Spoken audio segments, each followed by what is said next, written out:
S'il y a une chose à laquelle on essaie d'apporter une définition claire et synthétique depuis des années, c'est bien l'amour, ce sentiment omniprésent qui serait à la base de notre société. Et pourtant, si on allait dans nos rues interviewer des gens, ils auraient chacun un nombre infini de subtilités à apporter à ce terme. Notre rapport à l'amour a évolué au fil du temps. Nous avons commencé à placer des barrières et parler d'amours interdits, ce qui veut à la fois tout et rien dire, car les critères varient en fonction des cultures et même de notre entourage. On peut notamment citer les relations entre adultes et mineurs qui jusqu'à un certain point sont condamnées en France. Toutefois, il ne faut pas oublier que ceux considérés comme étant mineurs aujourd'hui, ce n'était pas le cas il y a des centaines d'années.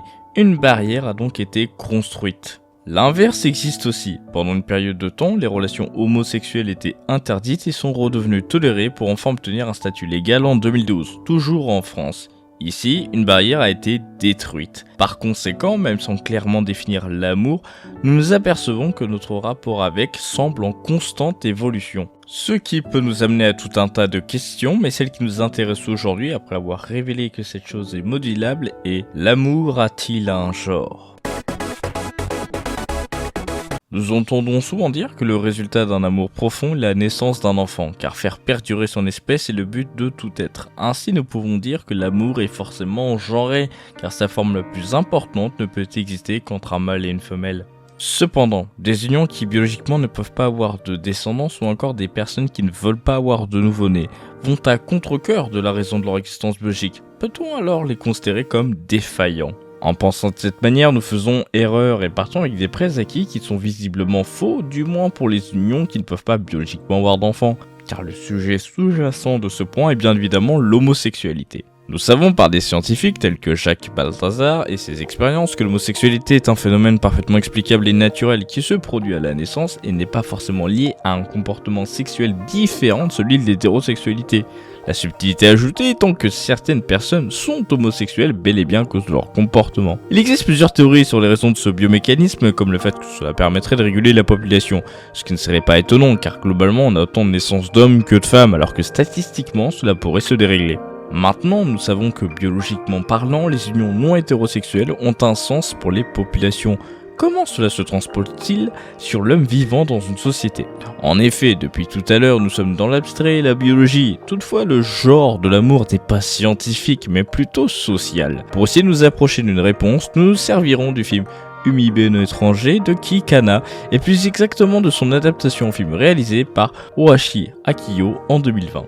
Durant cet tome, nous suivons deux jeunes hommes, Shun et Mio. Shun est un individu qui s'identifie en tant qu'homosexuel, mais il a conscience que cela ne sera pas accepté par son entourage et il est contraint de se marier à une femme. Cependant, il ne peut se séparer de son homosexualité car il s'agit d'une part de lui-même.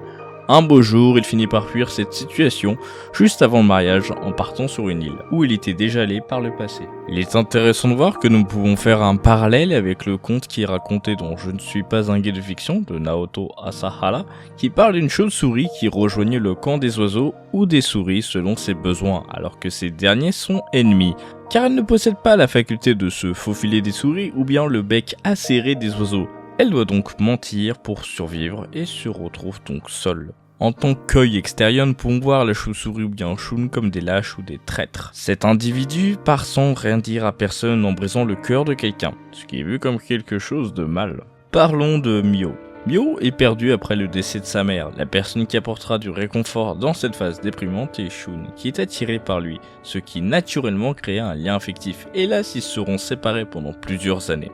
Toutefois, Mio continuera de cultiver un désir pour Shun, il le fait passer avant lui. Ce qui pouvait être interprété comme de l'amitié se transforme en amour, car Mio aimerait faire des actes considérés comme amoureux par la société pour prouver qu'il aime Shun, comme tenir la main, embrasser ou dans un signe ultime de dévouement faire l'amour. Dans un premier temps, Shun ne se montre pas très réceptif face aux avances de Mio, car elle est concentrée sur son travail et qui redoute probablement ça en remplaçant le passé, ainsi que la situation qui la fuit.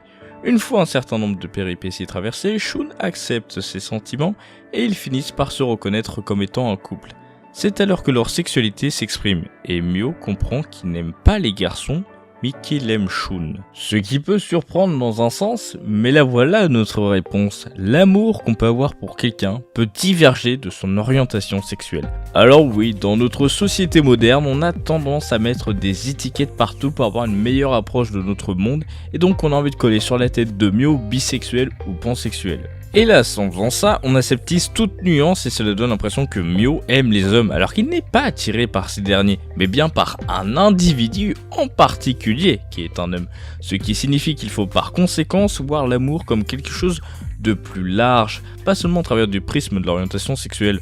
On peut s'affranchir de cette dimension et dire que l'amour n'a pas de genre, c'est juste l'amour. On semble être revenu à la situation en début de vidéo avec cet amour indescriptible, mais pas du tout car on a dissocié l'attirance sexuelle de l'amour. Nous sommes dans un monde où l'identité est mise à mal par la multiplication d'individus qui balayent d'un revers de la main la personne qu'ils ont été, détruisant ainsi ce qu'ils seront à jamais, car ils n'ont plus de repères et se construisent à partir de rien. Je pense donc que rappeler que nos attirances soient le résultat naturel d'une réaction chimique de notre cerveau et que l'affection sincère se distingue du plaisir sexuel potentiel est quelque part rassurant car cela montre qu'on n'a pas besoin de changer et que l'on peut rester soi-même qu'importe ce que l'on croit ressentir pour quelqu'un ou vis-à-vis de nous-mêmes. Je vous remercie d'avoir visionné cette vidéo plus abstraite que d'habitude car il s'agit d'un simple fragment de pensée lancé à la volée qui semble partir dans tous les sens et je m'en excuse. N'hésitez pas à partager votre avis et votre ressenti derrière la phrase suivante. L'amour n'a pas de genre, c'est juste l'amour. À la prochaine.